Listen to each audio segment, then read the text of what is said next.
പായിട്ട് തിരിച്ചു കിടന്നാണ്. കാരണം എങ്ങോട്ടും പോകാൻ പറ്റത്തില്ല. അന്ന് പോയി വന്നു കിടന്നു, അപ്പോഴേക്ക് വീണ്ടും പോകണം. അപ്പൊ അങ്ങനെ 2 ദിവസം കഴിക്കും, 3 ദിവസം കഴിക്കത്തില്ല, 4-മൊക്കെ ആകുമ്പോൾ മോശം പോകത്തില്ല. അങ്ങനെയായിരുന്നു എന്റെ സ്ഥിതി. പിന്നീട് ഞാൻ കുറെ കാലമായിട്ട് ആയുർവേദ ടാബ്ലറ്റ്സ് 2 എണ്ണം കഴിക്കണം. 2 എണ്ണം കഴിച്ചില്ലെങ്കിൽ മോശം പോകും. ആ ബുദ്ധിമുട്ട് അനുഭവിച്ചവർക്കറിയാം. ബാത്റൂമിൽ പോയി ഇരുന്നു, എഴുന്നേക്കണം, പോകണം, എഴുന്നേക്കാൻ പറ്റില്ല, പോകാൻ പറ്റില്ല. ആ ഒരു സ്റ്റേജിലായിരുന്നു ഞാൻ ഇരുന്നത്. പക്ഷെ ചേച്ചിയുടെ നിർബന്ധം കൊണ്ടാണ് ഞാനിത് യൂസ് ചെയ്ത് തുടങ്ങി. 2-ാമത്തെ ദിവസം ടാബ്ലറ്റ് കഴിച്ചിട്ടൊക്കെയാണ് ഈ കിടന്നത് കേട്ടോ.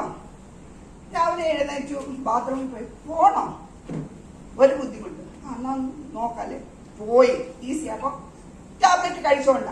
പിറ്റേ ദിവസം ഞാൻ ടാബ്ലറ്റ് കഴിക്കാൻ മറന്നുപോയി. അടുത്ത ദിവസം 3-ാമത്തെ ദിവസം ഞാൻ എഴുന്നേറ്റു, മോശം പോയി. എന്റെ ഒരു സന്തോഷം, ആശ്വാസം. കാരണം മോശം പോയിട്ട് വയറ് കൽക്കാണ്, ഒരു കല്ല് വിഴിഞ്ഞ പോലെ ഇരിക്കും. അതാണ് അവസ്ഥ. പക്ഷെ ആ മോശം പോയി. അന്ന് മുതൽ ഇന്ന് വരെ തൈറോയിഡിന്റെ ടാബ്ലറ്റ് ഞാൻ എടുത്തിട്ടില്ല, മറ്റേ പൈൽസിന്റെ ടാബ്ലറ്റ് ഞാൻ എടുത്തിട്ടില്ല, ബിപിന്റെ ടാബ്ലറ്റ് അത് ഞാൻ എടുത്തിട്ടില്ല. അതുപോലെ നെഞ്ചിന് ഭയങ്കര, ഞാൻ ഇനി എന്റെ ബർത്ത്ഡേ ആണ് കേട്ടോ ഇന്ന്.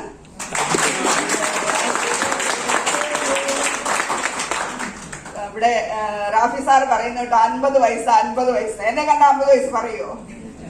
ഞാൻ ഇന്നിപ്പോ ഒരു 40 ദിവസമായി പ്രോഡക്റ്റ് ഞാൻ യൂസ് ചെയ്യുന്നു.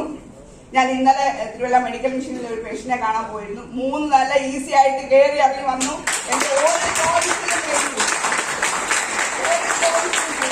നിങ്ങൾക്ക് ധൈര്യമായിട്ട് ഈ പ്രോഡക്റ്റ് യൂസ് ചെയ്യാം. ധൈര്യമായിട്ട് നിങ്ങൾക്ക് ആർക്ക് വേണമെങ്കിലും ഇത് സജസ്റ്റ് ചെയ്യാം. ഞാനാണ് guarantee. Thanks for this product to company and our leaders. എല്ലാവരോടും ഞാൻ താങ്ക്ഫുൾ ആയിരിക്കും. Thank U.